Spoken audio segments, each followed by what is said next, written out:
Coming to you live from my apartment, it's Rob Has a Podcast. And now here's the guy who's still riding that elliptical machine of dreams. I'm Rob Cesternino. Hello, everybody. Welcome back to Rob Has a Podcast here on the final Wednesday night of Celebrity Big Brother. And we have got a great show for you guys tonight because we are joined here by a man who is raring to go, a true great. Please welcome Eric Stein back to the podcast. Eric, how are you? Praise to Beyonce. Team Rad Sauce back together again. Team Rad Sauce. Yes, back together.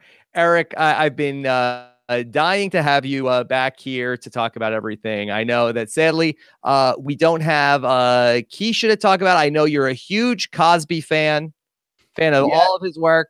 I'm going to try my best, though, to be great like Mark was in 1998 tonight. Yes. And much like I peaked in 2003, just like Marissa, you peaked in 1999, just like Mark McGrath. That's right. Hasn't gotten better since. All right. And joining us, a man who still has not peaked. Please welcome the great Taran Armstrong. Taran, how are you? I'm not a peaker. I don't cheat. Yes, not yet. So we've got some stuff to talk about here tonight after we got a HOH competition and nominations, and then some intrigue into who was going to ultimately be nominated, which way were Mark and James ultimately going to go. Even Oni thinks maybe that could be a final too, Eric. Crack the case. Yeah, and it's however did she and Brandi come up with this theory that they might be working together? Yeah, look, it's no mystery how this woman has worked in two different White Houses, that she can put things together. A beautiful mind. So she's got it all figured out, even though she's $23 lighter after a ride on Air Force One. We'll take your questions, hashtag RHAP, or write question in colon, and then write your question in the chat room, and we'll take your question here live tonight with Eric Stein. Eric, how you been? Well, I was doing really great. Probably the best I've ever been in my life. But then, right prior to the podcast, I tried to look good for you, and I had a sideburn grooming incident. You know, when you like really brain yourself, you go a little high, whoop, just whole thing's gone. And then, you know how it is. Now I'm spiraling. But before that, you were doing better than ever? I mean, it's very fleeting, though. Yeah. Comes and it goes. But yeah, it was looking good. I'm feeling good. I'm happy to be here. I'm really enjoying the season so far. Yeah. It's been very fun to go through it. I've enjoyed the ride. Taran, I thought that the LFC were kind of down on the whole thing after I listened to the LFC roundtable from last night. Oh, yeah. Well, I mean, we were disappointed in that Monday episode. A bunch of party poopers, Eric. Yeah, I know. I mean, listen, so we are seeing 4 weeks of show, and then they're just fast forwarding through the last 3 months. That's fine. You know, beggars can't be choosers, guys. Yeah. LFC have soured on the season. I think we've soured on the idea that we love it. I think, you know, there's essentially two really great episodes, or episodes that could have been great, and then they became these episodes where people quit, and it was like, well, let's just wait for the next one. Oh, there isn't one, and we're probably, the game is basically almost over at this point. So that's potentially very disappointing. Eric, I've been so beaten down by Big Brother in the last couple of seasons that I feel like that this is the best Big Brother season in years. Without exaggeration, this is the first one that I feel confident I can make it through to the end. Yeah. and still come out the other end. I mean, honestly, as has been discussed ad nauseum, the pace of the show is so much more palatable at this tempo and this number of episodes. Even seeing it numerous times a week, and even the 2-hour episodes, it's fine. It's just the grind of the 3.5 months, and also the torture of a week where everything's set by Saturday at noon, and then we have to wait until Thursday. So here it keeps on moving, which is nice. And I feel like the producers are ever so slightly less inclined to influence the events. I mean, yes, they have been, but they're not outright screwing people, which is nice because, it makes for, in some bizarre way, almost a cleaner game than we've seen the last few seasons. Yeah, and who needs to screw contestants when they're willing to screw themselves? Yeah, Eric, I'm sure I saw your tweets the other night. You were very disappointed in Meta World Peace because you felt like even you that what business does Meta World Peace have wanting to quit the game? He wasn't even America's player. Yeah, well, try as you may to quit, they often find ways to bring you back in, Yeah. Yeah. Did you first invent that move of trying to escape the Big Brother house? I only wish I had thought of it then. You didn't. That's why Meta is a game changer. He thought about leaving. He's coming back for the Game Changer season for sure. Yeah. So we got to see the other side of that conversation, and we saw Oni set this up. She's like, before the nomination or before the live show, I had a very impactful conversation with Meta. And he's just like, I want to go home. And she's like, okay. Well, I mean, I thought when she set it up, I thought we were going to see something, Eric, where he was having a breakdown. He's just like, it's not good for me to be here anymore. One of the best parts about the whole celebrity season is that they all seem willing to play ball to say whatever needs to be said in the diary room. Like they are willing narrators here. And so she just like really drove home the message, right? Taking one for the team. And this is the right thing to do, right? Did not really pay off in the way that they were looking for. And yeah. I'm really shocked. They probably just bumped up her stipend by another 100,000 because what did she get out of this situation? She was the clear loser. I mean, as you guys have discussed, this made her HOH a dud. She lost an ally. She didn't break up the alliance. It's frustrating. The quits are rough. And if there's going to be a season 2, which there likely is going to be with these sort of ratings, this is something that they need to clean up moving forward. Not working for us. Yeah. Taran, I did think that the one thing that Omarosa got is in this redemption public image tour, if she would have been the person to trap her ally Meta in the game, I think that maybe she might have been worried that would have come off as a bad look for her particularly. Yeah, I mean, I guess so. She hasn't been shy of saying that she planned on doing that in the past. It really was this big mystery of like, why did Omarosa go through this? She said she wouldn't. She has said she wouldn't in the past. Then she did say that she would, but it's just so bad for her game. And so I was like, okay, she's saying Meta made a compelling case for why he needs to leave. And then they cut to the clip, and it's literally just him going, I do want to leave. Oh. Can't argue with that. What a compelling case. You've convinced me. There were rumors that he was screaming at her, that he refused to do anything but go home. But apparently, according to what they showed, it was just, no, I do want to go. He said that a billion times. I don't know why it made a difference to that night. Eric, did you happen to catch the Meta World Peace and Shannon Elizabeth Chilltown tribute that they did? I heard about it, but I didn't see it. Yeah. It was like, bring. Hey, guess what? Those losers are still in the house and we're out. We can do whatever we want today. Yeah, that's a new spin. He's particularly happy about it due to his love of Shannon. I love Shannon. Yeah, I love that clip. So yeah, laugh it up. We're out, and these losers still have to be in the house playing the game and trying to win. Yeah, I mean, he did the talk today or yesterday, whatever it was, and then he has the finale. So I mean, he did save himself easily 3-4 days. So I mean, he's the big winner here. Yeah. They did one of those Chilltown DRs in the house, but it wasn't aired, so they must have thought it wasn't good enough. Mm-hmm. Right. So, I mean, I wonder why. I don't know. It seems like, I remember all the times that Will and Boogie used to make fun of all the people that were still in the game and they were voted out. They thought that was so hilarious because they were always trying to leave and not stay in the house.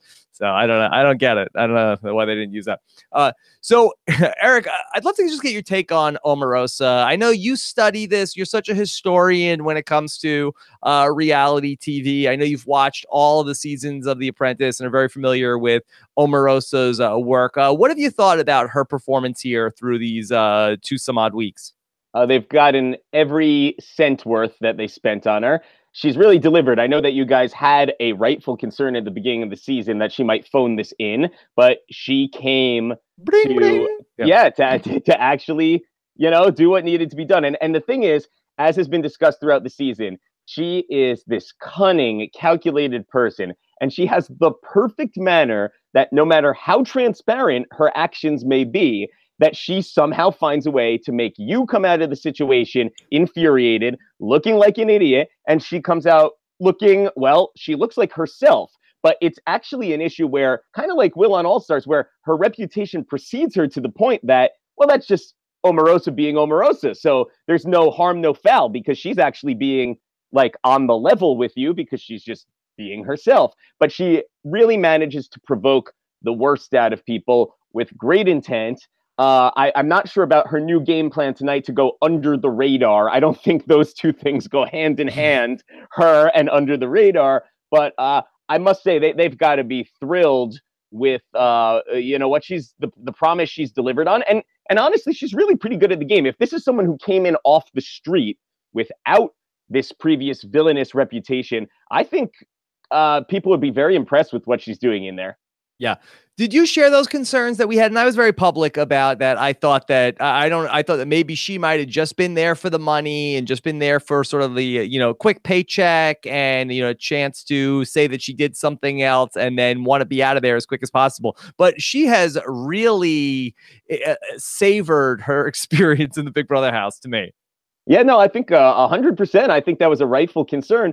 But this has been, I think, really way more than you could have asked for, because I think in any scenario we could have envisioned, whether it be a quit or an obvious elimination, she wasn't going to go past just a couple of episodes. I think, as we all said, especially with the speed of the game, no one would have been surprised if the feeds went on and she was not there. So thank goodness that she just magically was standing on that number 5 when she needed to. Yeah, that was very, she's fortune always shines on Omarosa. Nothing if not lucky. She's very look, she's lucky. She went all the way from her hometown all the way to Air Force One and the White House. She's done it all, Taran. Yeah, but she still has to pay for snacks, and that just, should remind everyone that you always have to pay for snacks. Yeah. Well, they should make her pay for that phone call. I can't imagine how much taxpayer money was wasted on Omarosa calling her friends on a Air Force One joyride. I was on my hometown's Wikipedia page after Big Brother, so take that, Omarosa. Yeah. I've noticed I've been since taken down. So. Yes. Eric, do you anticipate a controversy over who had the bigger motorcade, Trump or Obama? Yeah, well, as you guys have been discussing throughout the season, she really hedged her bets on that one, right? She doesn't really commit to very bold statements. I don't know. It's like it's some form of non-disclosure, but you can hint to it and make it extra saucy so that way people are intrigued by it. I mean, it's almost as if they're sending her out armed with these topics and then saying all right, we're gonna do political talk with Omarosa. Everyone go do your makeup. We're going outside right now. And they're like, but let's not get fresh, guys. Your fans are watching. We don't want to upset anyone. Yeah, the topics have gotten from that first night, Taran, where we talked about, I'm so scared, to we have gotten so mundane with what we're actually talking about here with the Omarosa political segment. Yeah, I mean, it's like they're doing live feed updates for Big Brother 19. They really just have to stretch things out at this point. I'm pretty sure they've had a segment for every single episode the entire season so far, and I don't think they're going to stop. Yeah. Eric, I felt like tonight was a bit of a coming out party for Mark McGrath, who had been playing a very slow game all the way through. We see him win an HOH here tonight, and now he has formed this bond with James that we mentioned. We see this alliance made with James and with Mark, with Ross as well, which they are struggling to come up with a name for. They are really... James is really terrible at making alliance names. I feel like Chuck has to be really upset watching this from home. We know he's glued to his TV, and now the celebrators. What? That's just yesterday's news, James. Now, I like the game that Mark has been playing. I feel like Mark is playing classic Big Brother, the type of game that actually works extremely well. Like they used to play back in 1999. That's right. That's right. Every morning he gets up and where his other songs? Butterfly? Fly. Yeah, he just wants to fly. Exactly. Yes. But nonetheless, yeah, I really, I think he kind of actually is echoing our boy Johnny Mac a little bit, and he's playing your classic do what you need to do from the outside sort of game. He's really not been in any sort of dominant alliance from the beginning of this game, and he's found a way to make it work. And I think he won at the exact right time. The problem is this is not a traditional season. If he somehow finds a way into the final two, I think he might be a palatable winner for the other players. But the likelihood of him getting there does not feel that strong to me. Yeah. Eric, how closely have you followed Canadian Big Brother over the years? Decently. Okay. All right. So we have a game for you. All right. So when we had James pitching alliance names, there were a couple of recycled Big Brother Canada alliances. I'm going to give you, they're going to mention 3 alliances. Which one was not an alliance on Big Brother Canada? The sexy gremlins. How about Team Sloppy Seconds? They go right to the frat house every time, don't you, Jim? These nuts. Oh man, this is a tough one. They all sound very familiar to me in some way, shape, or form. I think you stumped me. Actually, D's Nuts has not yet been an alliance on Big Brother Canada. Yeah. I did make it up to the Canada finale once, and I mean that's. I think I saw a lot of D's Nuts there. So. Look, people have criticized my naming skills because of the Taran show, but I feel like if James had named the Taran show, it would have been the Awesome Taran Rad show, which I think is probably worse. Yeah. I feel like Taran, though, if you were on Big Brother, you would be like the winner. Like that would be your alliance name. Mm-hmm. The winning alliance. Yeah, exactly. It's pretty good. It's pretty good. So we had this alliance end up getting formed, and Mark, James, and Ross and Marissa. Taran, how real was that in terms of where we were heading into that HOH? Them being in an alliance? Yeah. I mean, Ross they basically portrayed it about as well as they could have. Ross is all for it just because he wants to be in with everybody. Marissa was extremely reluctant to be a part of this, to the point where she barely can say yes to them. And when she does, it's like, okay, yes, fine, we're good. And then walks away. Name the alliance without me, though. It's so obvious that she wants nothing to do with this, and yet the guys still think that she's on board. But she is very much loyal to Ari in particular. Okay, let's talk about that HOH competition, Eric, because I'd love to get your take on the game design here, because I thought that it was oddly constructed where we had basically and it broke down to the 2 sides of the house ending up competing together in heats of 3 without other people watching. What did you think about how they decided to do that? Yeah, I thought it was a little bit peculiar, and I guess it was just what fit in the yard. I really don't know. It reminded me of like when the local fair comes to town and they have that game where you have to climb up the ladder, but it keeps turning over on you. So I can see where that was coming from, but yeah, the game didn't leave a lot of television intrigue. I think it was pretty clear who was doing well and who wasn't. Yeah, not a lot of fun to be had. And I've noticed, actually, they seem to be playing competitions that are like really quick. Like, it's like they don't want to subject them to having to like really be put through the paces. It's like, hey guys, crawl from point A to point B. All right, soon we're going to have a new HOH. So not my favorite competition. Although at least they're trying something new, which, I'll credit them for that. Taran, I did actually time the HOH competition out because it seemed like the time that they got in the HOH, Mark's time, I believe, was 1 minute and 23 seconds. And I was like, that seems way shorter than what we saw. What we saw from start to Mark's finish on the screen was 2 minutes and 7 seconds. So they somehow padded that out. Did we see every second of the competition plus the confessionals? Yeah, I guess so. Probably even more. And we got the Suri edit for Ross. Yes. Oh, he did it. He did it. He did the exact same task everyone else did. Oh my God, what an American hero. You think that Julie will do a segment with Ross at the finale of Julie or Ross? now that you got across that carpet, do you feel like you can do anything now?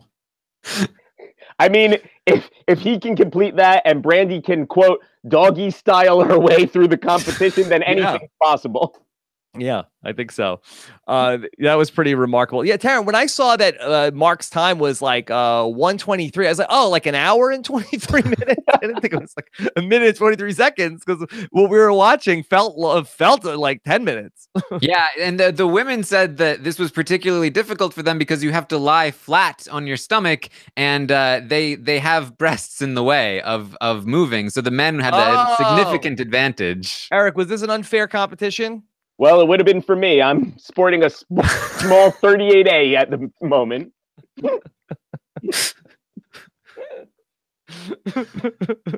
I mean, it seemed pretty clear cut the second they walked outside that this competition was one meant for James.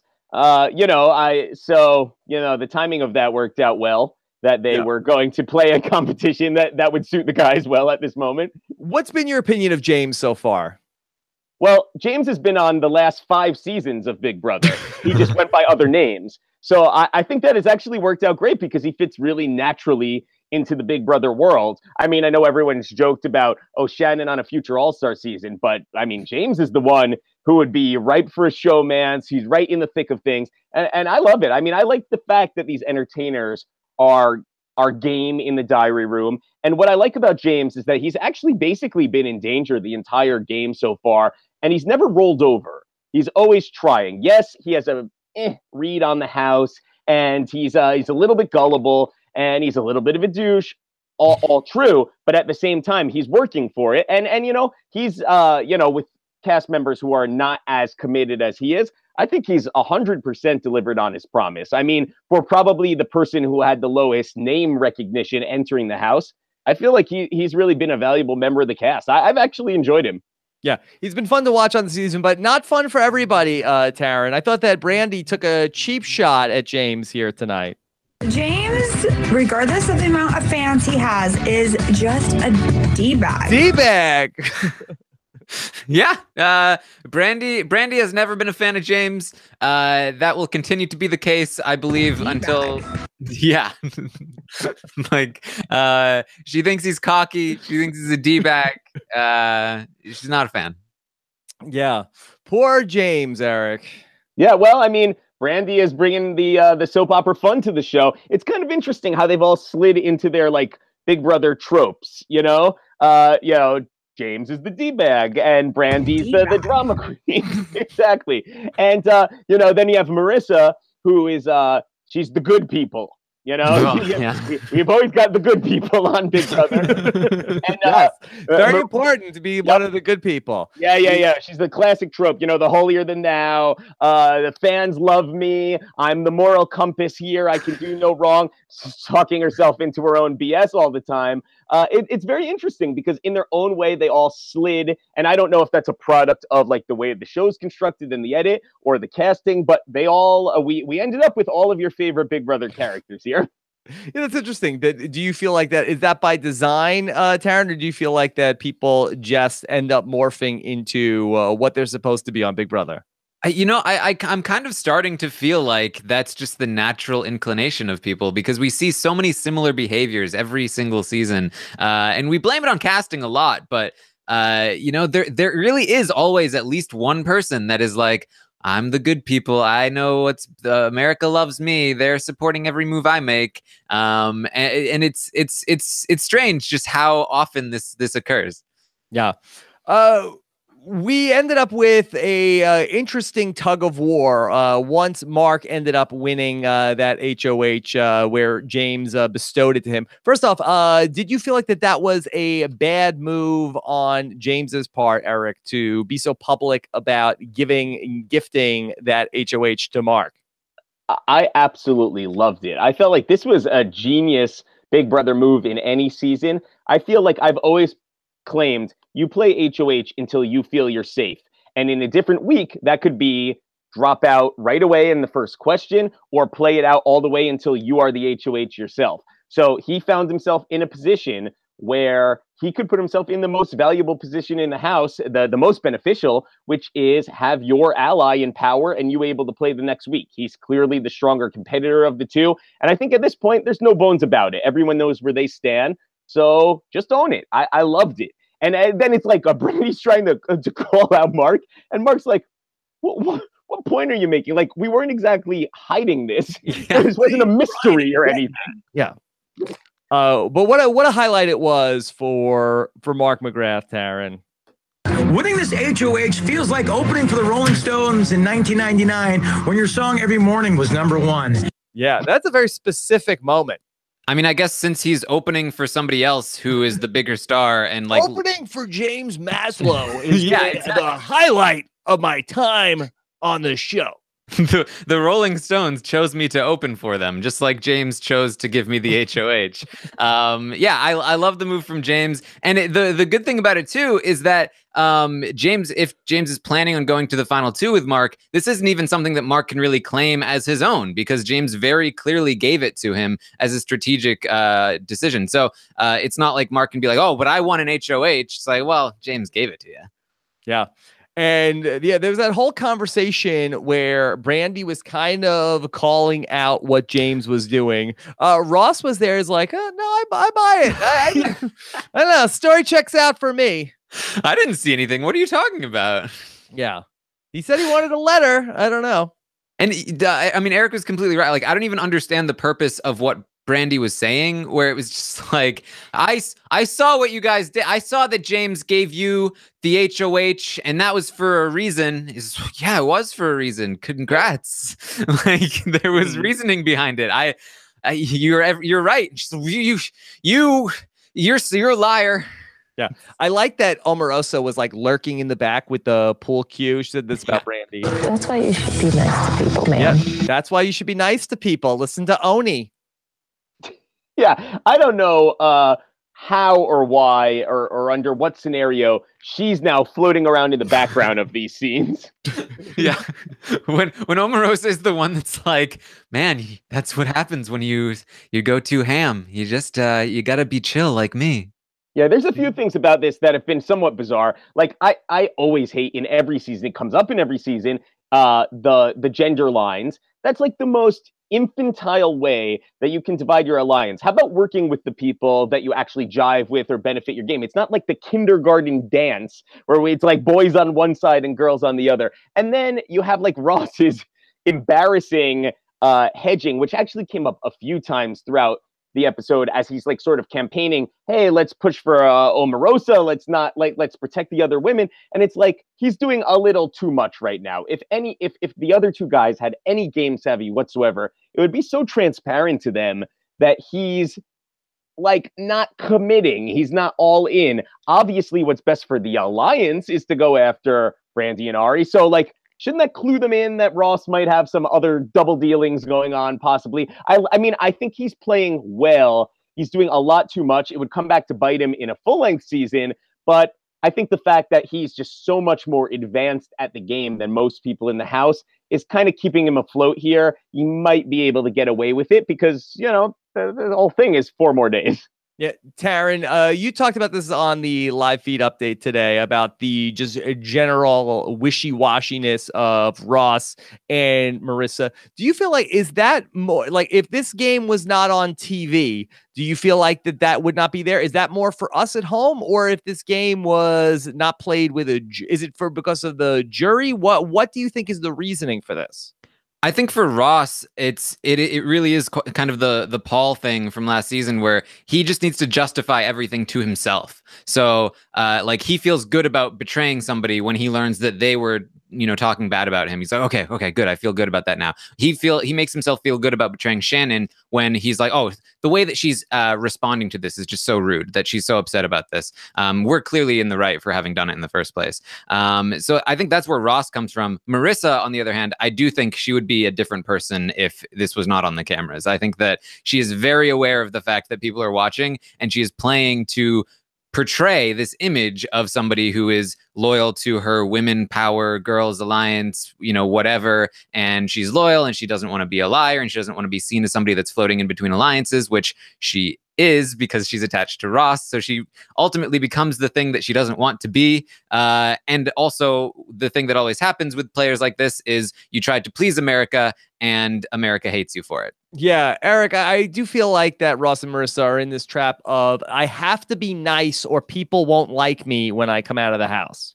Yeah, I do think that there is, and I'm not necessarily saying that they're playing that this high of a level of subtlety, but there is a little bit of a thing where sometimes you say something in the house and what you're saying is an absolute load of nonsense, but you still say it because inside the house, it's the Paul groupthink mentality, right? So it's possible that Ross knows full well what BS he's spewing, but he's just doing it to keep the narrative going inside of the house. And when you interview him after the show, he's going to say, oh, come on, guys, I knew that sounded ridiculous, but I had to keep driving this as a point, to play it out. I do think they're a little bit image conscious, but I think Ross in particular is savvy enough that he's just sort of saying what it is that needs to be said. I mean, I specifically remember examples of seasons where people were, painting people as bullying, for example, and they come out of the house and they say, oh, did you really feel bullied by him? Like, absolutely not. I just wanted to paint a target on their back, Mm-hmm. We ended up then with HOH Mark deciding to go with the combo of Brandi and Ari, where Marissa is pushing more for Oni to go up on the block. Eric, did you feel like that they made the right decision? Oh, 100%. I mean, you need to break up the other power couples. It's 2 shots at every competition. It's 2 votes. 100% the right thing to do. Unfortunately, at least from what we're seeing in the episode, they're going after the wrong target. Yeah. Taran, that you had said that you felt like that they made the right decision to not be voting with Omarosa heading into that vote. Did you still feel like that was the right thing to do to not put her on the block? Actually, I think it was the wrong decision to go against Omarosa in the previous week, but I do apologize. Yeah, well, because I think it was a very dumb decision, actually, and it very nearly got them evicted, which is something that the episode did not portray, which is that if Brandi was talking about how she was saved by Meta quitting, but it was actually like Ross had a lot of potential to go home that night. And then if it wasn't Ross, it was probably going to be Mark or James. But that didn't happen because of Meta. But this week, yes, I completely agree that keeping Omarosa off the block is 100% the right decision because, one, Omarosa's target has been Ross and will continue to be Ross. So even next week, when it should maybe be James that's being targeted, she's probably still going to go after Ross first. And that's great for them. Whereas both Ari and Brandi will go after James and Mark. Then obviously they're also a pair. But I do agree that I think Ari is the much bigger threat over Brandi, but they are a little bit focused on Brandi at the moment because you saw what happened. Brandi, she just irritates them, and they love Ari. Ari's great. Yeah, D-bag. Yeah. That'll do it. That'll do it. So, Eric, we also got to see a wonderful moment where we saw Mark McGrath talk about how I'm not allowed to sing in the Big Brother house, but I've always got a song in my head. And we got to see I did not think that this is where we were going with this. James Maslow performed a ballad about Mark McGrath on the elliptical. I was cracking up laughing the whole time, thinking about how furious Marissa's going to be that she wasn't asked to sing in that segment. I would have sang no matter what they would have asked me. I was one of the good people. I wasn't one of the bad people. So one of the funny things is that they call you into the DR sometimes, and they won't actually give any context to the segment that they're producing. So, like, they probably did not even really explain to James what was going on. They just said, hey, just write us a little ditty about Mark on the elliptical. And being like the trooper he is, the soldier he is, he's just like, all right, guys, give me 10 seconds. I got it for you.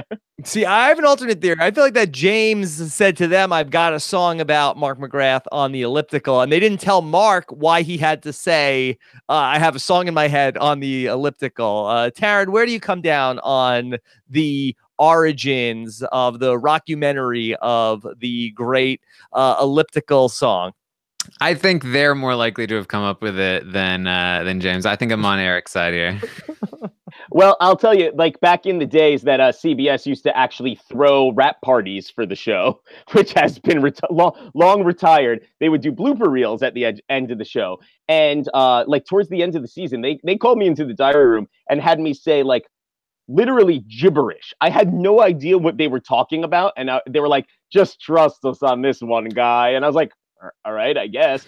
I said like all these like random sentences, never made it on the show, had no relevancy to the story or the game or anything. Lo and behold, showed up at the rap party, and there they all were in that video. So I feel like sometimes they just like see what they can get away with in a session. You know, like, hey, James, you want to sing us a little song? I guess I have nothing better to do. Sure.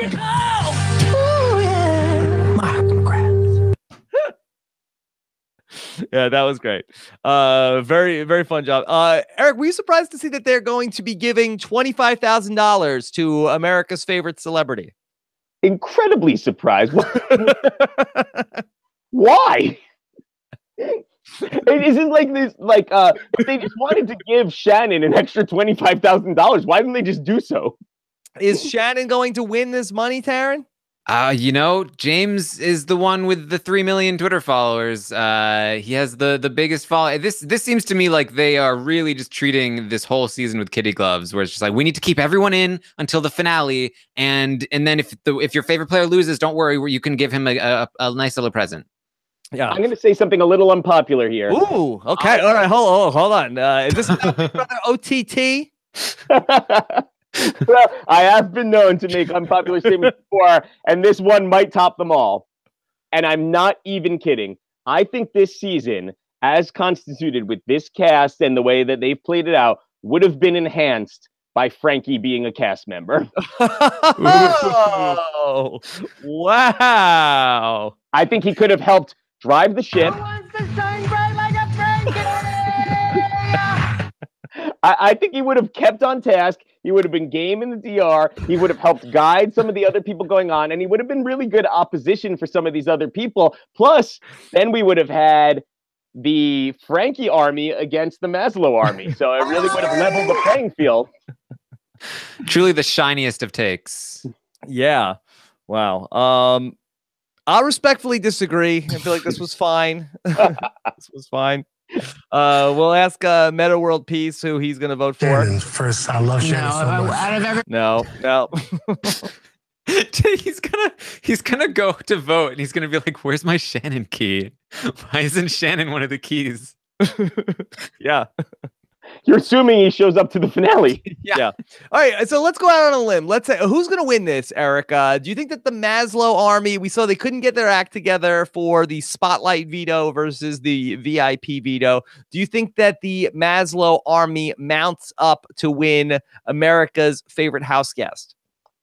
I really do think it's going to be Shannon, unless we actually have a little OTT backlash, because every former house guest is so far up Shannon's butt. I mean, I've never seen so many people more eager to root on their fellow superfan Shannon. I mean, what do they think? They're gonna get a free no elephant ride in Africa out of it? Like, I don't understand what the end game is here, but I mean, boy, oh boy, are the house guests really eager to root her on. And I thought she played a great game. Shannon first. I love Shannon. Yeah, I mean, they love Shannon. Exactly. So that's the only issue if there's anti-house guest backlash. But I think Shannon, you know, I think people want to reward her. I mean, she's like really basically, in essence, the only person to be like voted off the show for more or less, or the only person of consequence. So it's like, she's the one person who really doesn't get to play it out until 2 days before the finale that actually cared to be there. So I think the fans are going to reward her for that. Taran, you usually have your finger on the pulse of these things. Where do you think America's favorite house guest will go? I do think it'll probably go to James, just because Shannon has been off the show for so long. I think she probably has a decent amount of the super fans, but even then, she has a little bit of that super fan intolerance where the super fans hate their own kind, especially when they do poorly. So she already had some of her main base turn on her. So I really do feel like this is probably James's to take. Keep in mind. Sorry to interrupt, but off the show for so long is like 5 days. It's not like it's not like 20 evictions ago, like last summer. They might be able to remember her still. Now, do you think is there a casual vote on something like this where I feel like that the Maslow audience is specific, but I feel like that he could be capturing some of that casual audience. I feel like that Shannon is probably not capturing that casual audience. I feel like that Meta World Peace had a good shot if he would have stuck around because that he was being portrayed so well on the show. Eric, do you think is there a fan favorite from the TV audience? I still feel like that's probably Ross or Shannon. And I feel like those are the only 3 people who have any chance at winning this: Ross, Shannon, and James. I feel like everyone else is like way down a tier in terms of like the influence they have on the show other than Omarosa. But I don't think, she's one who's going to take this. There is a theory, at least, that the reason the VIP veto was chosen was because James Maslow's Twitter account said in a misguided way, VIP veto would be the best one for James. Let's all vote for it. And then it took a couple hours for people to be like, no, that's like one of the worst ones for him. Do the spotlight, for them to come around and be like, oh, no, spotlight. But then VIP was chosen. And there's not any better theories as to why that happened, because every poll online had the spotlight winning by a huge margin. Okay. All right. Let's get to some of the questions. Actually, Taran, is there any chance Omarosa could win America's favorite house guest? She's been so much in the news. Is it possible? I do not think it's possible. I don't think it's going to happen. She doesn't have a fan base. She doesn't have a base of support. Like, people enjoy watching her, but they're not like, yes, Omarosa, I love you. Yeah. I feel like she used to have like a big, very active social media following, but now all of a sudden she doesn't. It's weird. It's what happens when you go into the White House and have to start paying for snacks. Yeah. Okay. This is from Callie. Why does Brandi hate James so much for seemingly no reason? Yeah, I guess that is kind of weird. D-bag. She seems very bitter and too confrontational to win at this point. Do you feel like that is Brandi's cattiness towards James? Is that hurting her, Taran, or that helps her brand?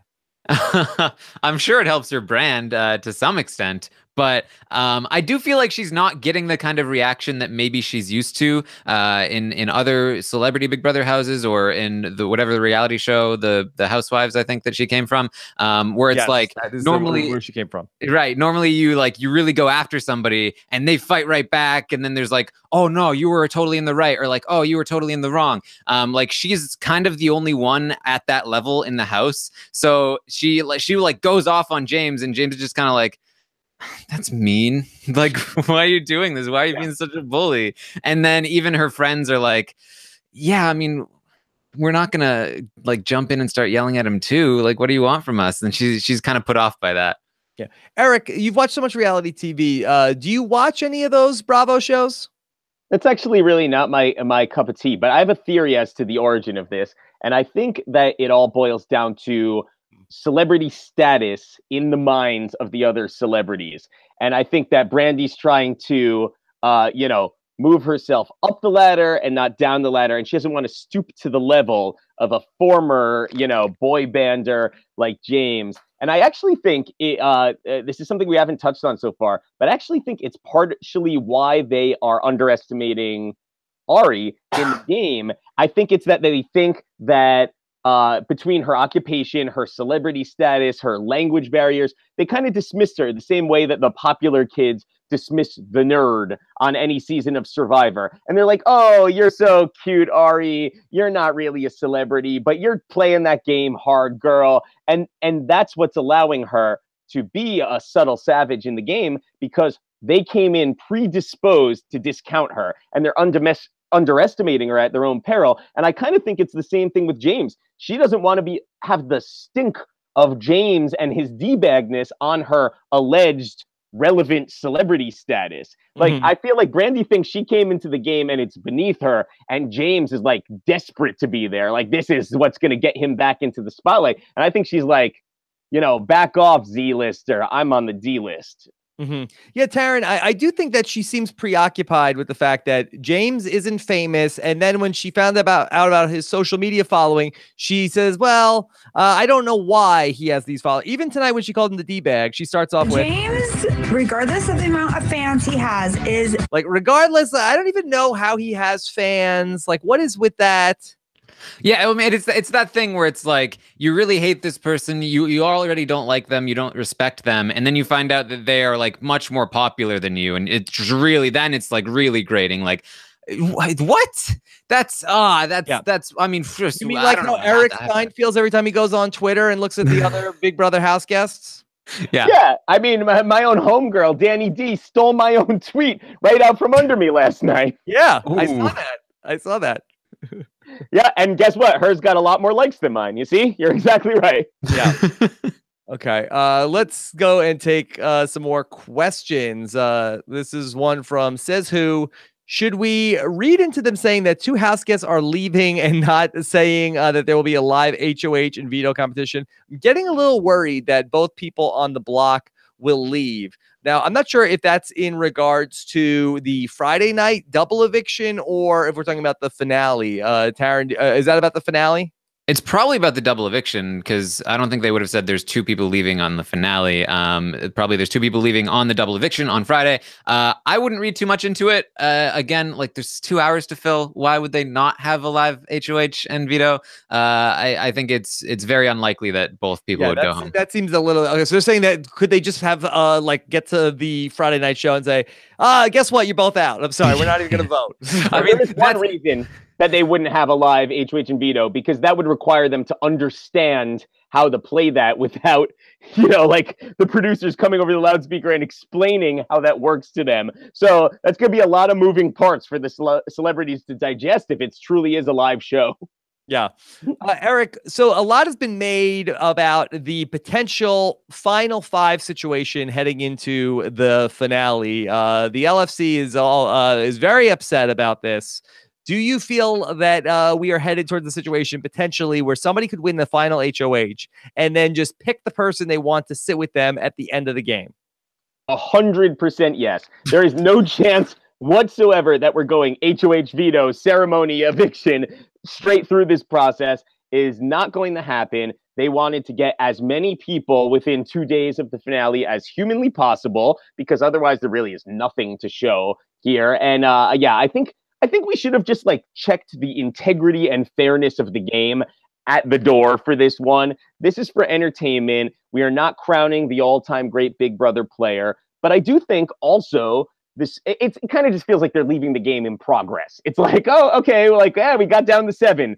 Now we need a winner. And but I do think that the speed of the game has been a real revelation. I think this is something that they should really consider moving forward. I would love to see double the speed on evictions for the first few weeks of the summer.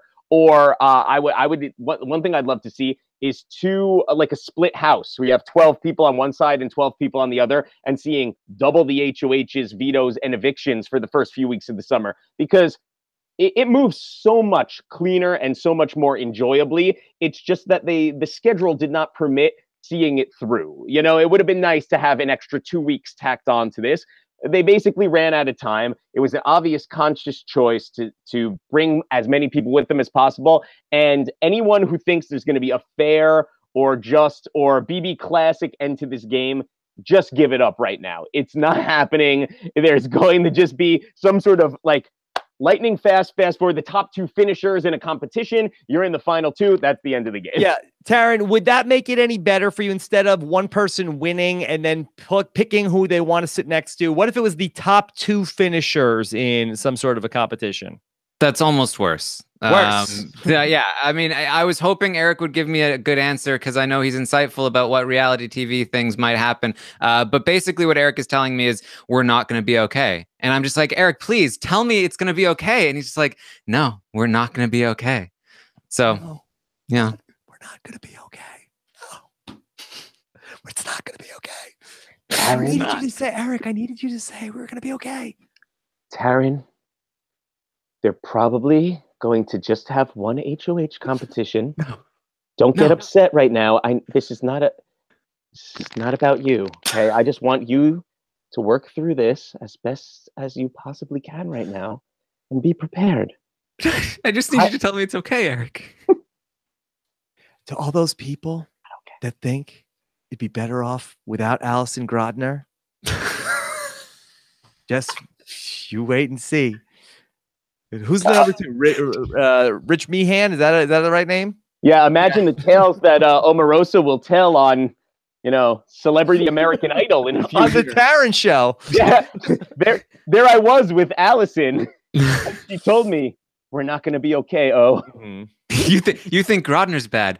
What if Canada took over? Just you see, I hear they hear moose voices in their head. They're crazy. They're truly crazy people. Eric, do you think Omarosa was going to drop a bomb on Oprah tonight? yeah. Well, you can and you will. That's what I'm saying. Yeah, I love how they release the Omarosa clips ahead of time to really wet our whistle going into the episode. But the only thing is that they just show the whole clip ahead of time, so there's nothing more to see. Yeah. All right. So Omarosa, she seemed to. I thought she endorsed an Oprah run for president tonight. She did something, all right. I've lost track of the message that we're trying to get out of those scenes. Yeah, because she has a picture with Trump and Oprah, so she thought the picture with the two presidents. I thought she was already putting her in the White House. This is from Adam Humphrey. Which alliance is Ross most likely to go with? Also, which one would be better for him? Tara, is this better off to answer in the spoilers? Yeah, I guess so. Okay, all right. We'll come back to that. We still got spoilers to do. Brendan Fitzy wants to know, why is Mark's chin so red? Did he have his 90s soul patch surgically removed with a laser? I did not have my soul patch surgically removed with a laser. Yeah, I think he just his face is just like pale, right? It's called rug burn. Yeah. He was on the rug, on the red carpet, and he must have bumped his chin a lot and, left a mark. I feel like his face is so taut that perhaps he doesn't have the same give as the others did as crawling on the red carpet, That's what I was going for. Yeah, way to hit it over the head, Eric. Come on. Where's the subtlety here? I just wasn't sure if I wanted to be mean. I mean, listen. Come on. The likelihood that I'm going to have a confrontation with Mark McGrath over my comments on this podcast are slim to none. Right. Go back to this night. I wonder what those guys were saying when I won HOH. I'm going to choke that guy. I'll choke him. You think my face is taut? You haven't seen taut. Brandi hasn't had any work done, Eric, I swear. She said it herself. Meg does Mark get yelled at for singing if he's singing his own songs on the live feeds? Yeah, what'd they do there? They just yelled at Mark McGrath for no reason. That actually happened once in our house. Everyone was just like hanging out in the backyard, and all of a sudden over the loudspeaker just comes the voice in the sky. We're all hanging out doing absolutely nothing, and it just says, "Danielle, don't be a dickhead." It's just like, what am I doing? What happened? Like, occasionally they just like to throw it out there, just to make sure everyone's listening on their toes, Yeah. I was like when we get the live feeds announcer voice on the TV show. Yeah, it's always fun, especially when it doesn't make any sense because he wasn't actually singing. But I mean, to answer the question, I'm pretty sure they're not allowed to even sing their own songs, just because like the guy that's in charge of turning the feeds off if somebody's singing has no way of confirming immediately by ear that this is a song that they own the rights to, that or whatever the thing is. Well, not to mention, if Mark McGrath asked for royalties from CBS for every time he sang his own song, they would have had the lead singer of Semisonic or Everclear on in a heartbeat. Would have been out of here. Would have been closing time for CBS, Eric. I know. All right. John Densford wants to know, Ross is a lock to make it to the finale, but is anyone outside of Marissa planning to take him to the final two if they win the final HOH? Who's in the best spot to make final two right now? This is an interesting discussion. What about winners and losers from the final five HOH twist, potentially? If, as we understand it, I feel like that Ross is one of the bigger losers. Would you say, Taran? Yeah, probably. I think Ross is a huge loser from it. I think Ari is a huge loser from it as well. Look at it from two sides of like who's not likely to win the final HOH competition, and then who's not likely to get brought with them potentially.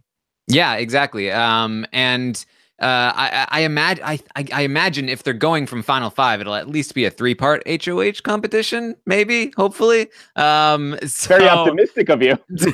Yeah, you know. I do. You don't think it could be like one live true false and that's the end of it? Yeah. So maybe you think it could be some sort of like a Glenn. What was the name of his stupid team? Coconuts? Is that what? No.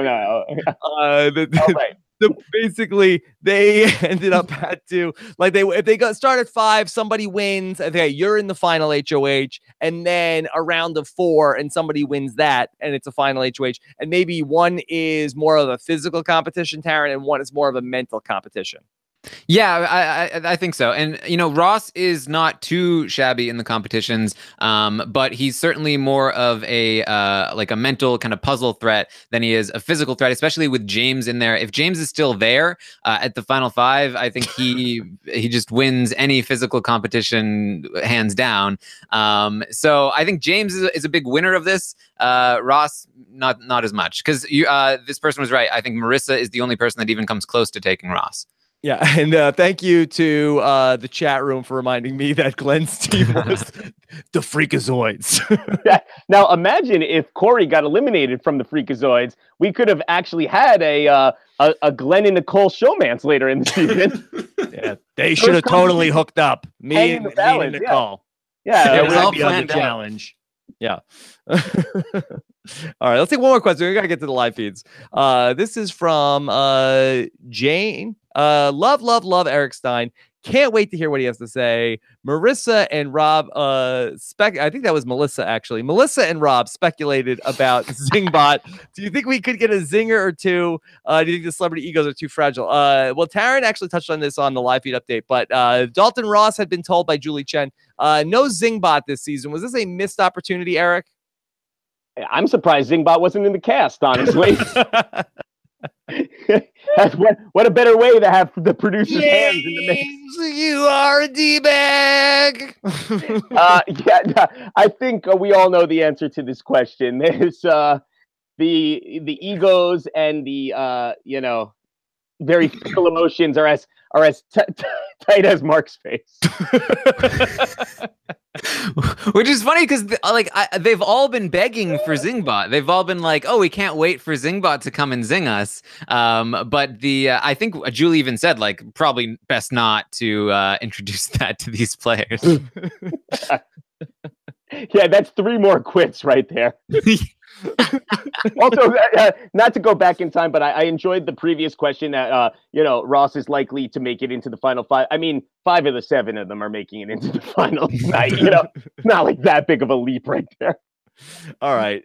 So we got some stuff to get to from the live feeds. Taran, do we have a veto winner as well to talk about? We do. The feeds came back as we were speaking. Okay, so we'll talk about that, of course. If you're going to be bouncing out now, the hits keep coming. Friday night, we'll be joined by Brendan and Rachel, Eric Stein's beloved karaoke partner. Brendan Villegas and Rachel Riley will be joining us this Friday night after the double eviction. So lots to do there. Plus, we'll have amazing race coverage coming up tomorrow. I'll talk to all 4 of the amazing race teams, the top 4.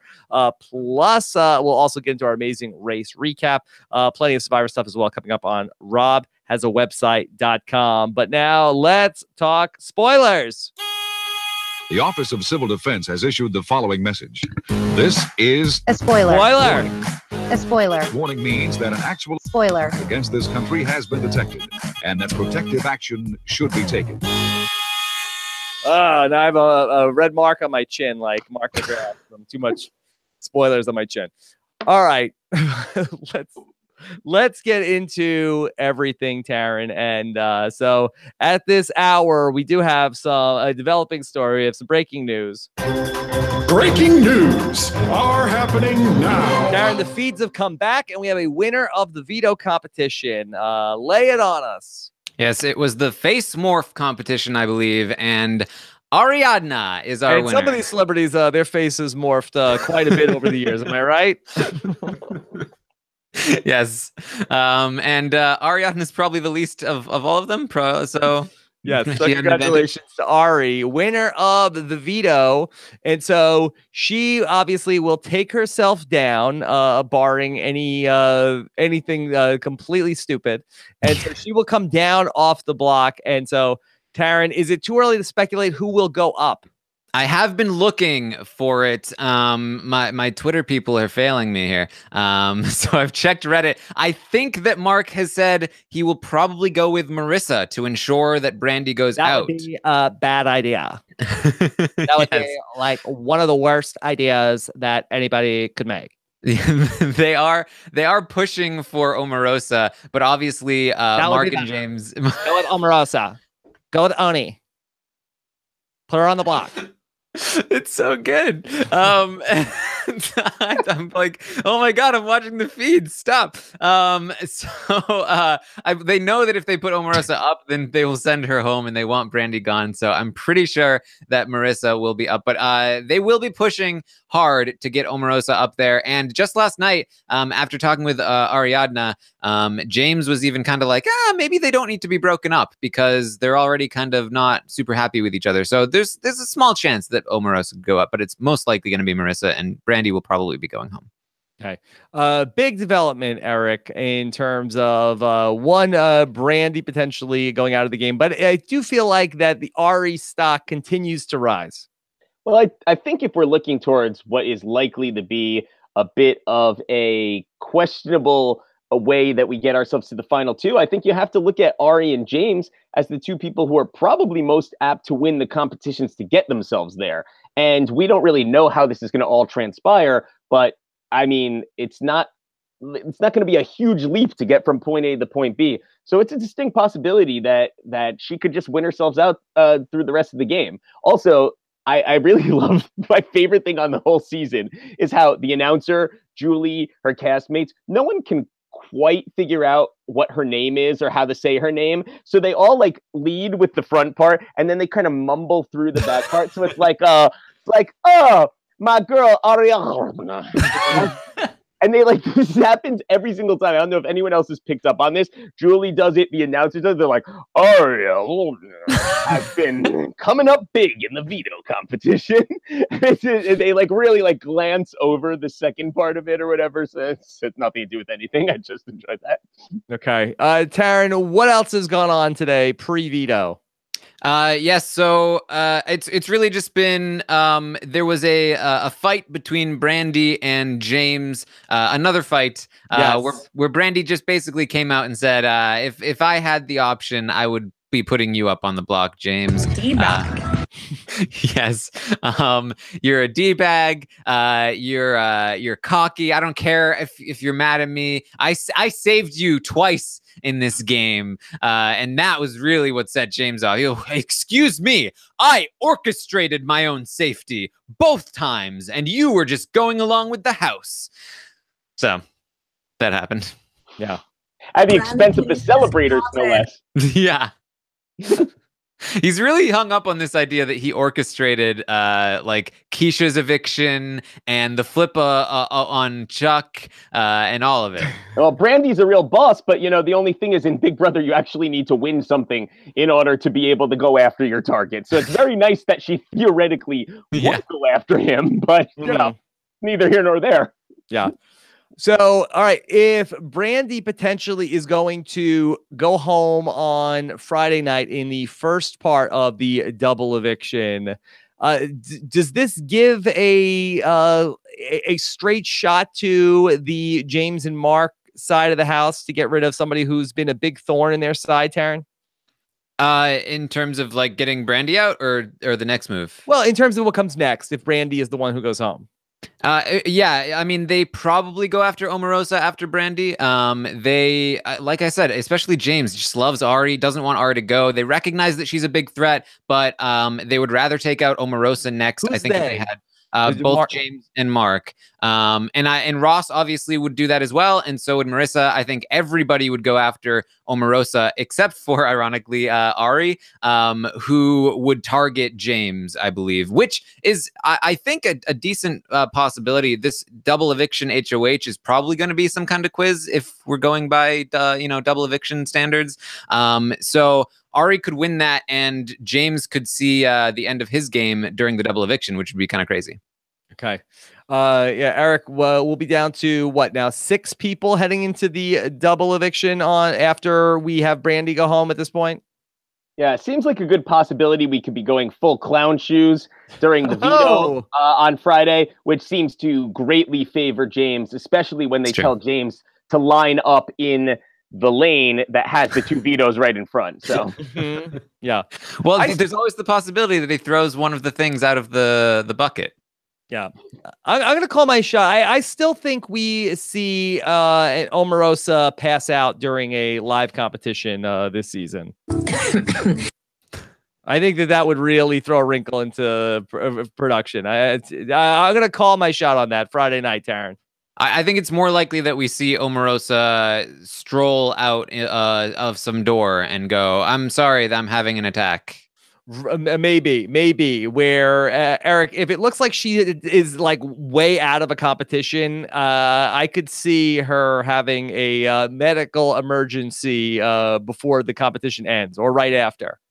I noticed that during the live show, she's also dressing up in like her finest apparel. So I'm wondering if she would really hate to get evicted in like her athletic gear. So I'm wondering if she might do the veto in like a ball gown or something like that, possibly just to be prepped in case it doesn't, the asthma does not hit at the right time.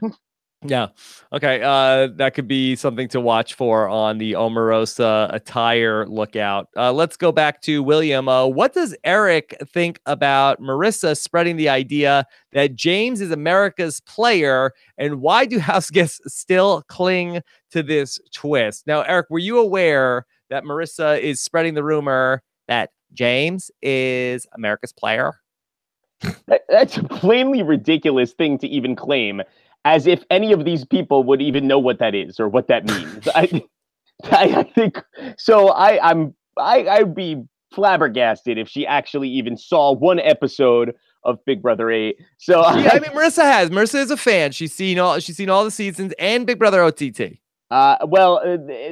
Nonetheless, that and I did not like when Eric Stein came on the podcast to talk about it. Yeah, I mean, yeah, seriously. Actually, I think she was a counselor at my theater camp back in the day. No. I remember that kid. Yeah. No, I don't even know what the point of this narrative is, as if the other people in the house would have any idea what she's even referring to. Like, this is like a deep dive for her. She needs to let this one go. Yeah, Shannon's gone. Ross might know, and then that's it.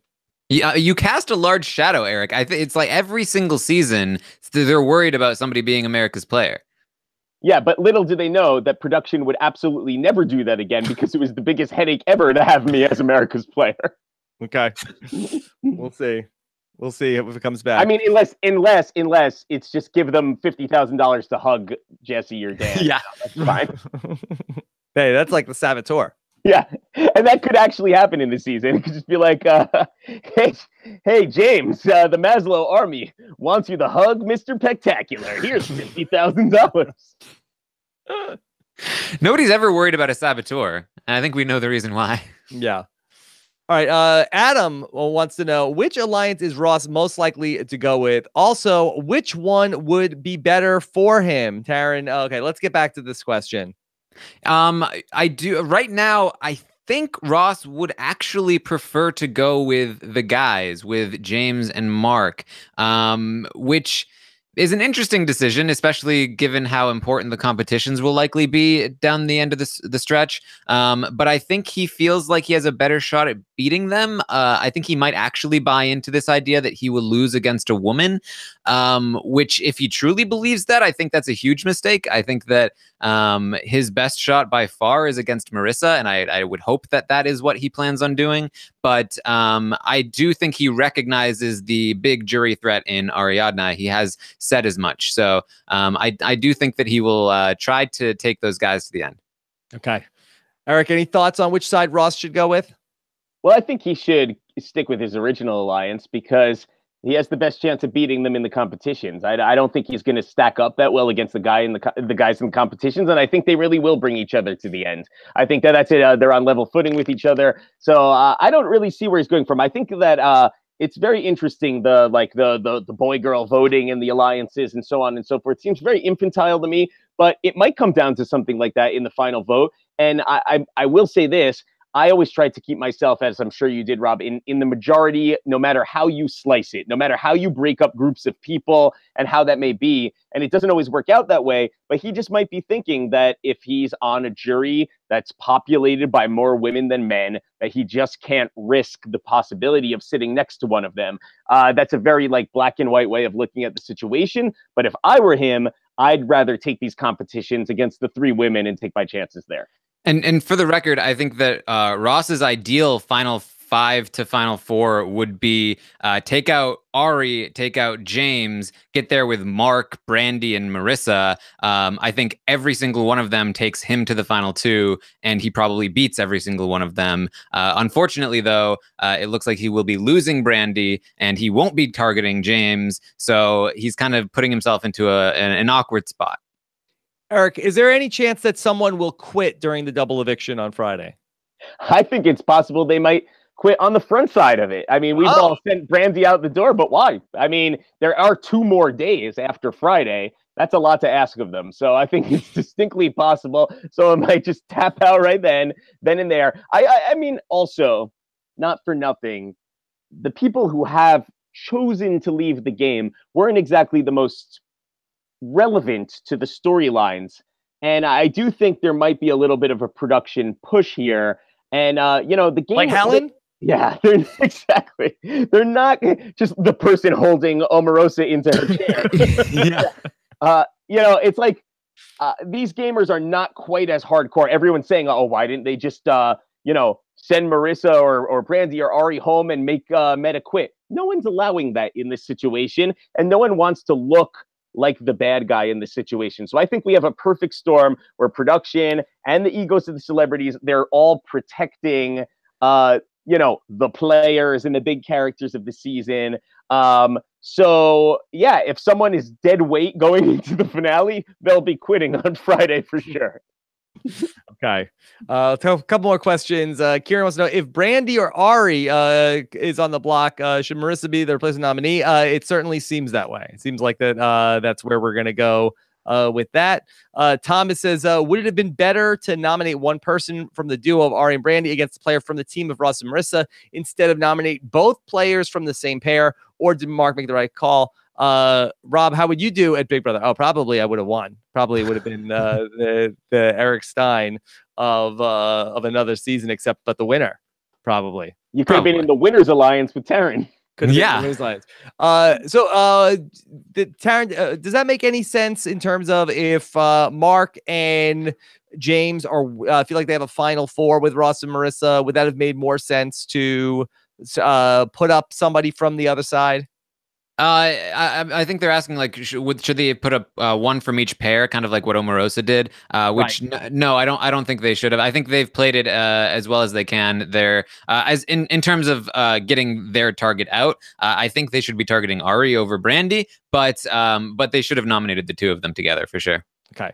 Mr. Robot Taran wants to know, despite the quits, does Eric think that Celebrity Big Brother is a top 5 season? Is that fair? Could you compare it to some of the real top shelf Big Brother seasons, Eric? No, absolutely not. There's no question. I mean, this is like Big Brother adjacent in the same way that OTT was. There are a lot of positives that came out of this. I think, as we've established many times, we all love seeing older players. We love that they're not showmancing. They're not there necessarily for social media followers. They, I do think that we saw a lot of good things, and all of the celebrities, they're made for television. So you don't have any duds as far as the narration and things of that nature. There's been a lot of fun stuff. The speed has been fun.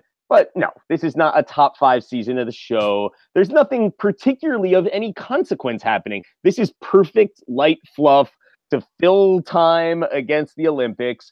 But I know the other day I was tweeting about my frustration about the quitters, and I got a lot of people saying, if there's a season 2, trust me, there will be a season 2 of this show. This was a huge success by the measures that they were expecting it to be. And there's plenty of places you can plug a schedule for 2.5 weeks and fill this in.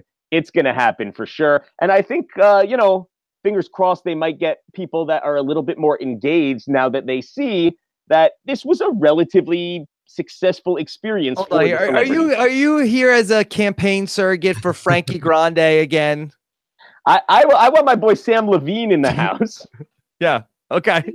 Push for him. Super fan.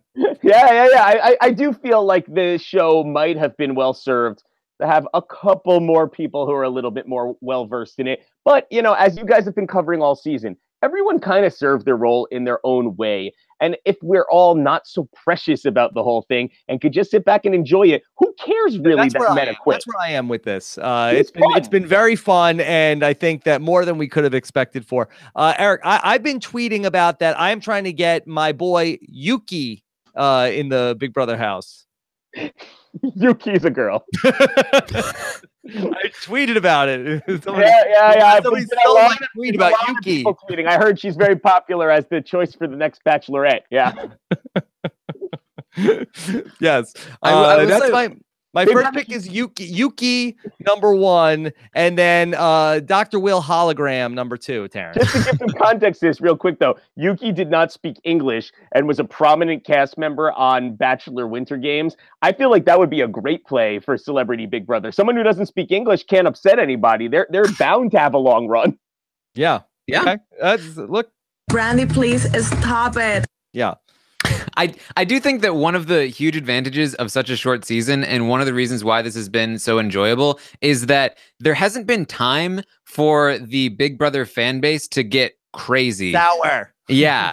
Right. Like, not only sour on the show itself, but like, people aren't coming for me because I'm making fun of people on the show because they're not invested enough yet. Not Sunday yet. Right. But like, people aren't just like at each other's throats because it's like, you don't like Ross, well then screw you, or like, you don't think Ari is a goddess, well what are you talking about? We like people, but it's not gotten to a point where it's absolute insanity yet, and I am really enjoying that, and I think it's added to the Big Brother community. Eric, what do you think that February Taran or September Taran would say to February Taran right now? Yes, he'll be crying himself to sleep by that. I mean, the thing is, 3.5 months is too long for anything, and most weeks are determined by like Friday or Saturday at the absolute latest.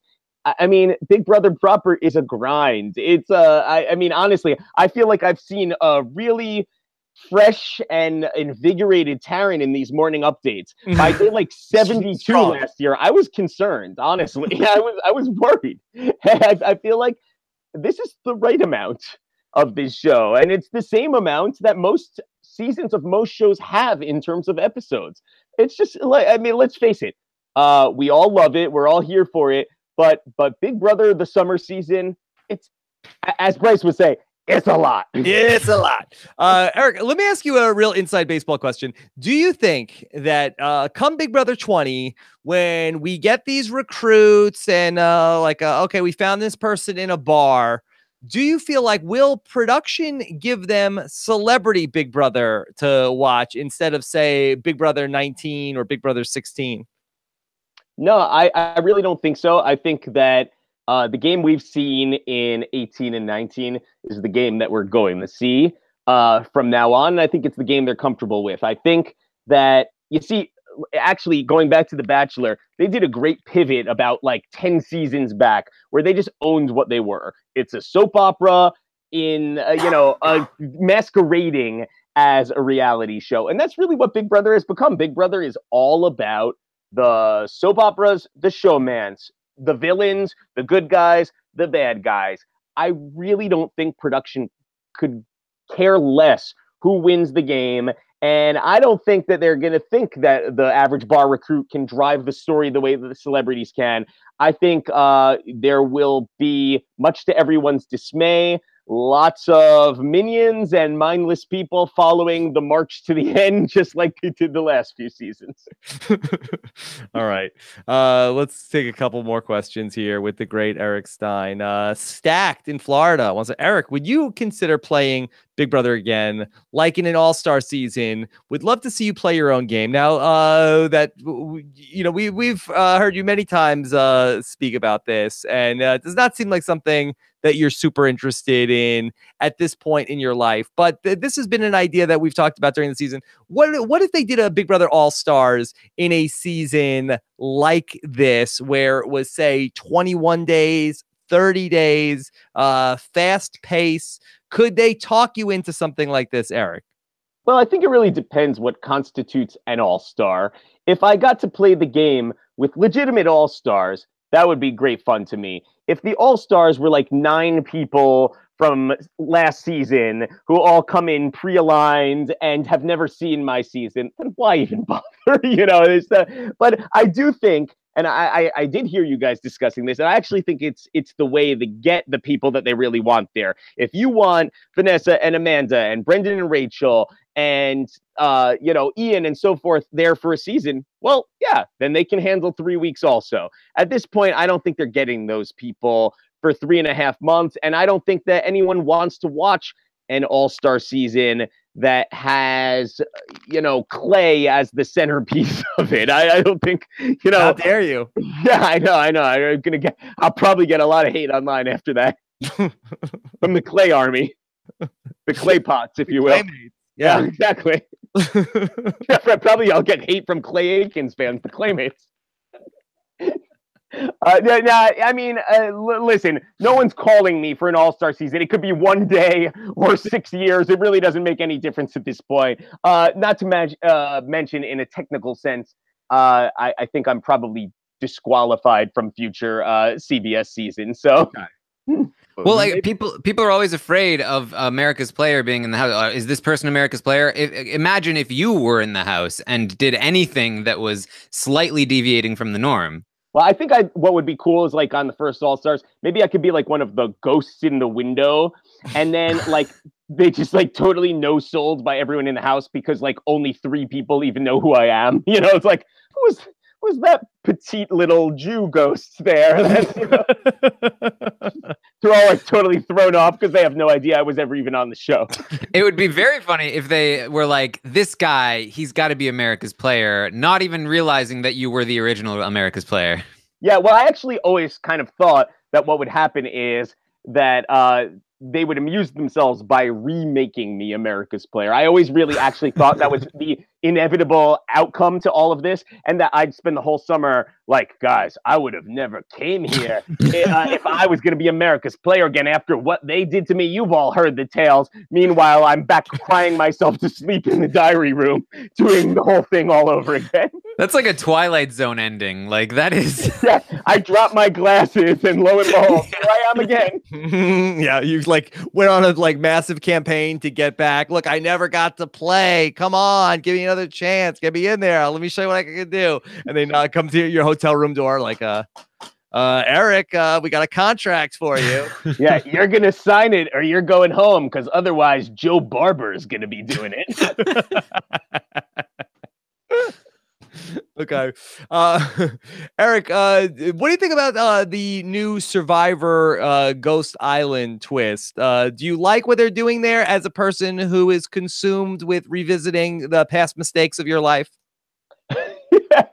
I've been living in Eric Stein Ghost Island for the last several years. Trying to reverse the curse of all the terrible decisions. Yeah, exactly. Haunted by many years of mistakes. I think it's cool. I mean, obviously, we all love it as super fans. I think it's very inside shop, though. So I'm wondering how it's going to play to a larger audience. I'm excited to see how it actually is implemented in the greater scheme of things. But I mean, the concept's fun. It feels like a big swing. Not to mention, we get to see a lot of our really good friends referenced all throughout. I mean, there's been Steven and Eliza and Andrea references out the wazoo here. So I'm here for it. Okay. All right. We'll see how it goes. This is from Matt. Do you think that the winner of HOH during the double eviction will be able to compete in the final 5 HOH? Taran, I'd have to think so, right? Yeah, I mean, if it is the final HOH, I think everybody will be eligible to compete in it for sure. Yeah. I know. I sort of like the idea of like a competition at 5 and a competition at 4, but I don't know who would be the final HOH. So I do think that we'd probably side more on one person gets to pick a person to sit next to them, Eric. Well, you need to allot enough time during the finale for like a 15-minute Orwell and meta segment. You have to have like a 15-minute recap. I mean, there's going to be a lot of really important stuff they're going to show. So I think we should be expecting very few competitions during that final episode. You know, and now that we're talking through it, I feel like that finale could be a real mess where I can't imagine that we get a segment with like talking about the jury. What are they thinking going into this? And the questions are be like, God knows what these celebrities are going to get up. If they're even going to let them stand there with a live microphone. What is Meta World Peace going to be, going on and on about? What animals is Shannon going to start talking about with the live microphone? You know, they're like James, if he gets up there like, hey, everybody, come check out my YouTube channel. I want to take this time to also mention I'm on Twitter and Snapchat as well. And then, like, Eric, isn't this going to be a disaster? I think it's an honest to goodness possibility at least 3 people won't show up. And then I think as we move on from there, I mean, I think it could be an absolute fiasco. I mean, also, not for nothing, 7 of the 11 cast members are in the game until like 36 hours before the end of the game. So this whole thing that we've been like beating a dead horse on this, they're going to get to see the episodes. Nobody is getting to see the episodes. There's not one snowball's chance in hell that Chuck, Keisha, or Meta have seen even so much as one episode. And then the other 7 are going to be sequestered all the way through the finale. So that whole part that we've been so consumed with about playing the game for the at-home viewer, that's not a thing. That's not going to happen.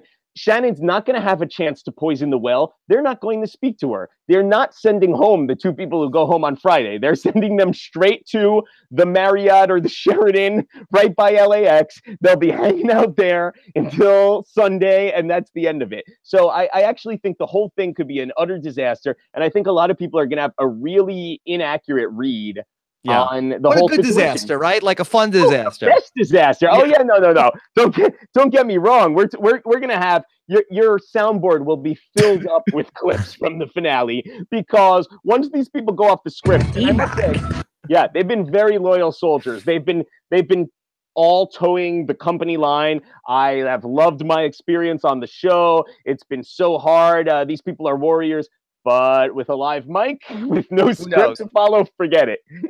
Taran, I also think Brandi Glanville, if she gets evicted on Friday night, she goes in like we could see Brandi Glanville quite drunk on live television come Sunday night.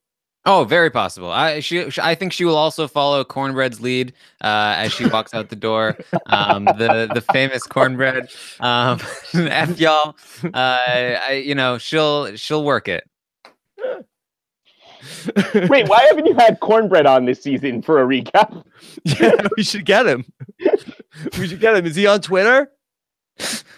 I don't know. At Cornbread? I don't know. Let's give it a shot. All right. This is from Jennifer. Is there any way that Mark would put Omarosa on the block? It doesn't sound like that's what his thought process is right now, but I guess anything could change. When will we have the veto ceremony, Taran? Tomorrow? Yeah, probably. Okay. All right. And then, of course, we have this is a question from James, who says, I don't see how James is a douchebag. He wanted his friend to win an HOH, and he was cheering on Omarosa. Okay.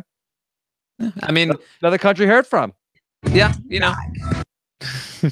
if you want the perspective that Brandi has on James, then I suggest watching the feeds, especially in the first week. Yeah. All right. If you want some context. Yeah. Tomorrow morning, Taran Armstrong will be live again. Mark McGrath, once upon a time, sang a song about Taran every morning. This guy is going to be giving live feed updates. Yeah. And so catch him on 10 a.m. Eastern time, 7 a.m. Pacific. And then Celebrity Big Brother Friday night double eviction.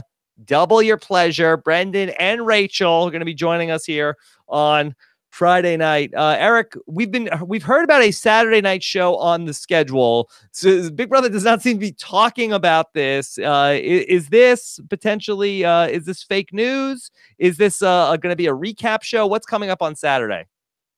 Get Matt Hoffman on the phone. It's a recap show. Yeah. So we'll see what they do on Saturday night, but we don't know. You guys have been talking through this as if this is some like joke, some far off thing. They're recapping what happened 3 days ago. It's a recap. All right. Eric Stein says, take it to the bank. Recap coming on Saturday. You really are the Omarosa of this podcast, Eric. You're constantly bringing us bad news. Taran, I don't want to upset you on the air, but it's going to be a recap on Saturday. Okay, no, I just don't react. Please. Is it gonna be a new show? We really need to know. We're making headlines, guys. There I was. It was me and Jeff Session, not Sessions, and we recapped the whole season. It was a wild time. You guys remember the time that we got to the house on the first day and we all moved in? We got a bed. Meta was here.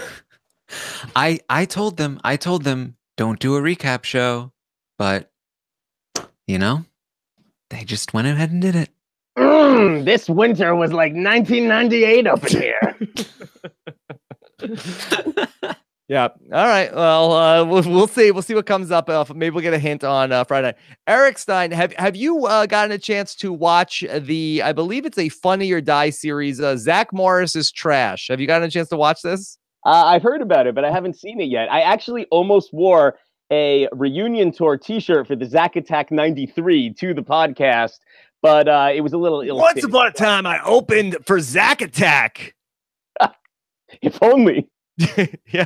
And your boy Casey Kasem was in the Zach Attack episode. We've got the great Sugar Ray, and he's here to open for Zach Attack.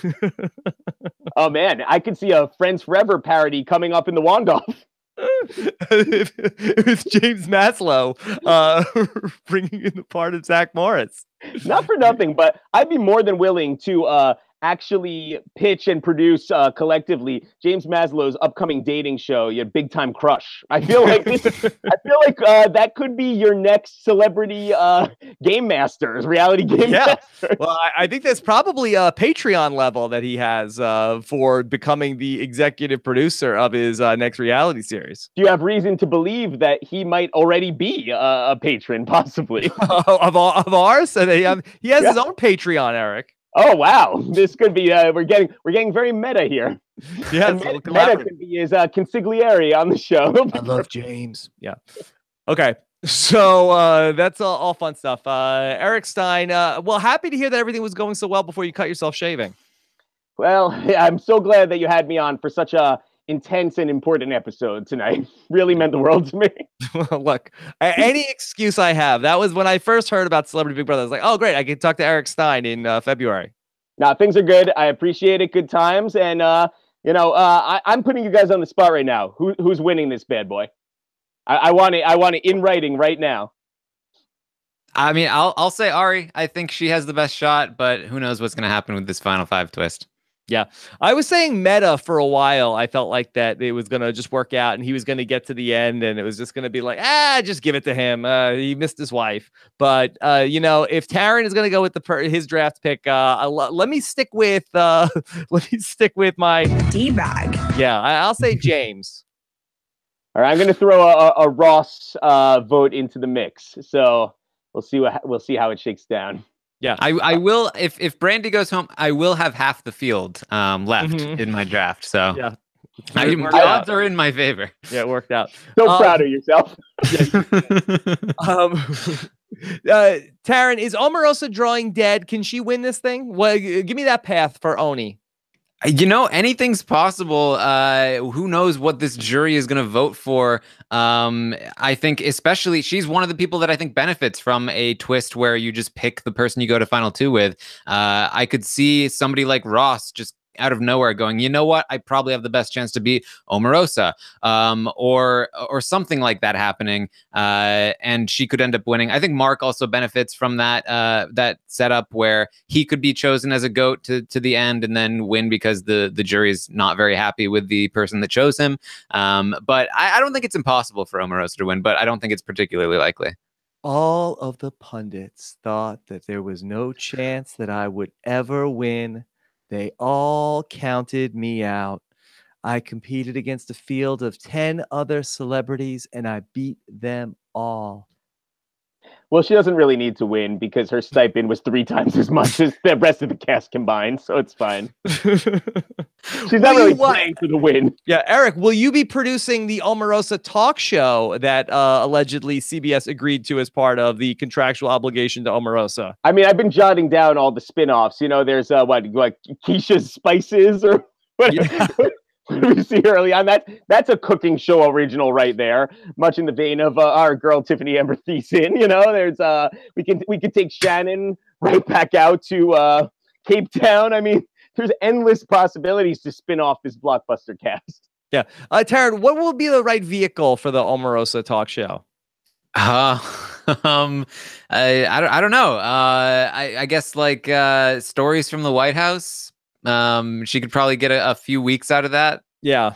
I think it'll probably go the way of Harry Connick's talk show, canceled.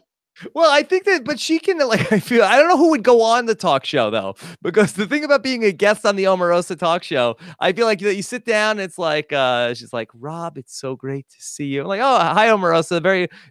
Isn't it true that you were the guy that I never said that. Like, I think you did. That's not what you told me backstage. It's like the whole thing is just her confronting people and throwing them under the bus, like on the show. Could Omarosa be the next Jerry Springer? I'd watch it.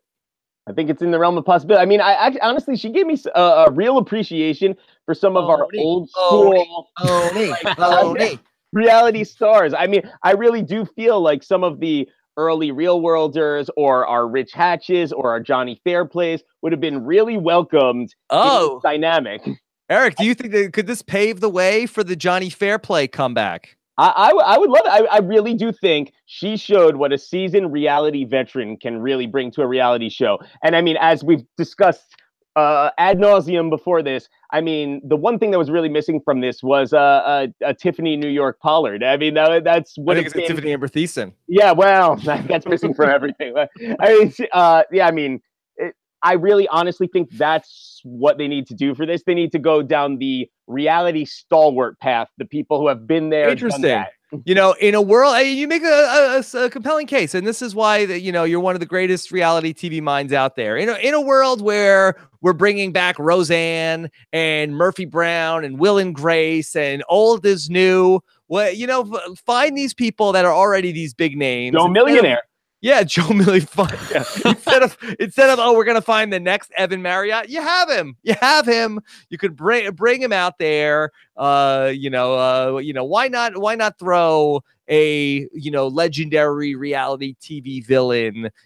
Sure, she was coming out of the White House, but you have these other people that you could bring them back to. Why not? Ozzy Osbourne, Jessica Simpson. Let's just make it 2003 all over again. Yeah, forget it. Be relevant again, Rob.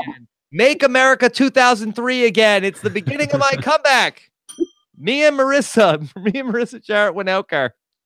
We're bringing it back. 2003. Here we come. Red carpets, bright lights, tons of photographers, and I think, oh my gosh, is this like the 2003 Tony Awards when I was Best Actress in a Musical? Yes. I actually won a Tony Award as well, Eric. Best Tony impression of 2014. It's one of my, you could say it's on the wall behind me.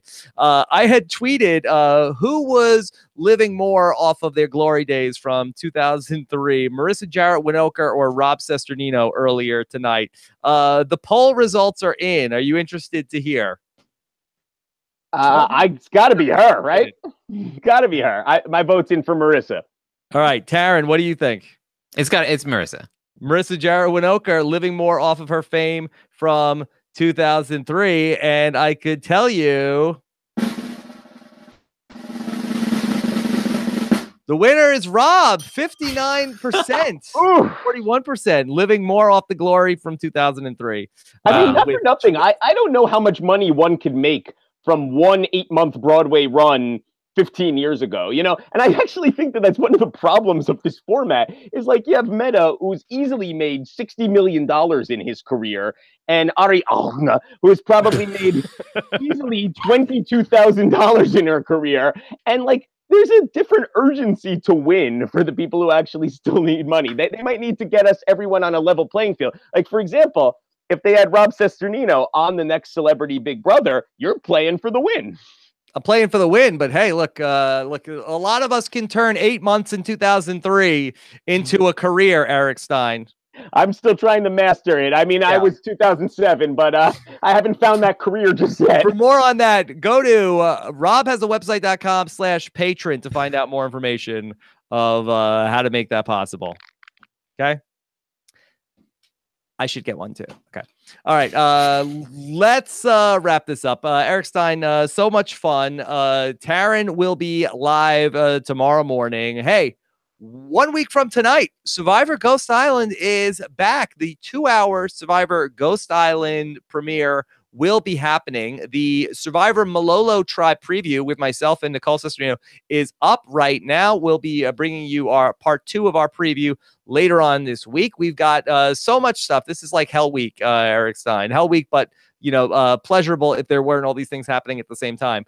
The Amazing Race finale is currently airing. We will have a recap of that on Thursday, plus the top 4 interviews with the Amazing Race teams as well. Corinne Kaplan is going to be here on Monday night for our Survivor crazy, brutal first impression cast preview coming up. Not to mention the finale of this show with episodes on Friday, Saturday, and Sunday, taking us all the way to Survivor Ghost Island 1 week from tonight. And Taran Armstrong 2 weeks from tonight. That's sneaking in. It's Big Brother Canada. Yes, excited, very excited. Arissa's been tweeting. The cast is going to come out at some point. I'm looking forward to it. Yeah, it's all happening, Eric. I've noticed. I've been listening to First One Out, and Josh is channeling his inner Omarosa with his whisper voice. Yes, yes. It's fun. He gives me and I was out there on Ghost Island, and I said to Jeff Probst, I don't think that we should have people, that we should take the stick and we should turn it into something. I was out there. I was trying to make fire. And, Ghost Island, Survivor gods were not blessing me. I went to switch my thing over to 1.5 or 2 times speed, but it was actually already on that. Yes, well, the final few episodes of First One Out will be coming out. You can listen to Josh talk to himself on Ghost Island. He got to spend a night on Ghost Island, and he talked to himself the entire night, and narrated his entire experience. So. Okay. All right. Check the First One Out. Check it out. First One Out. Next episode drops on Thursday. So lots of stuff. More podcasts than you could even listen to at this point. Everybody needs to get up to 1.5 or 2x speed if you want to make it through. All right. Follow Eric Stein on Twitter. You can steal his tweets. You can post them as your own. Whatever you want. He's what are you? Real Eric Stein. Whatever. Just make up any handle. I don't want anyone following me after this. What are you doing? Are you still doing the podcast or no? You're too happy. No. Yeah. The whole pretense of the podcast was just a forum for my complaining. But now that I'm happy, I don't really have anything to complain about anymore. It's really a sad tale. I spent like nearly a decade on this podcast driving home the narrative and building out the brand of myself as a miserable son of a gun. And I can't even fall back on that anymore. It's terrible. Now you're happy. You did cut your sideburns unevenly, though. So. Yeah, and well, anyway, now I'm upset that I'm happy. So it all comes full circle. Yeah. All right. Well, thanks so much. Thanks so much, Scott St. Pierre, on the behind the scenes on all this, and thank all you guys, all you nice people who watch these shows. Don't make fun of us too much in the chat, and make us feel like we're talking about something interesting. So, am I getting slaughtered again? Is that what's happening? No, here? not even that much. No, not barely. Yeah, they are talking about how few followers you have. No, it is amazing. No, I mean it's unfathomable to think Eric Stein has 9,812 followers. I almost have less followers than Baby Dino the dog on Instagram. Yeah, here's the good news: nobody can ever accuse Eric Stein of buying fake Twitter followers. Yeah, it's like I'm buying people to not follow. Yeah. So that's good. I think that does even Glenn and Jody, do they have more Twitter followers than you? Oh, everybody has more than me. Okay. All right. Great stuff. Always a pleasure. Take care, everybody. Have a good one. Bye.